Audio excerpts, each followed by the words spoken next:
So what my amendment does is just allow the officer to disarm a person when they enter a government building, period.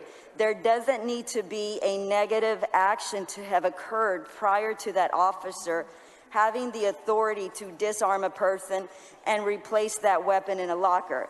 And this is, I think, very, very important amendment because I worked for a government institution or a government building, a government institution at one point, and I asked, and this specific incident was an institution of higher education, and there was a lot of school shootings during that time. And I asked the officer, what do we do if one of the students is having a really bad day and they come to campus with a gun? How do you know who the student is if we have several students with guns? And the officer said, we don't know.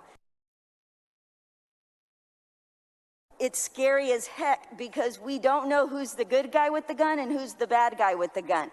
So as an officer, it puts me in a predicament to decide who's the good guy and who's the bad guy if everyone is carrying a gun, and it jeopardizes my safety, it risks my safety, and frankly, he said, we're terrified that that situation may ever come up.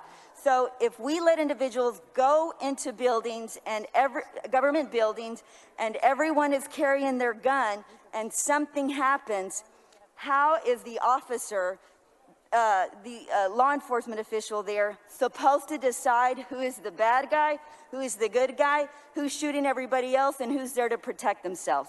So I ask that you support my amendment. Thank you. The chair recognizes Mr. Schaefer to speak against the amendment. Thank you, Mr. Speaker. Members, I'm going to oppose this bill and ask you to vote no. Chair recognizes Ms. Ramos to close on the amendment.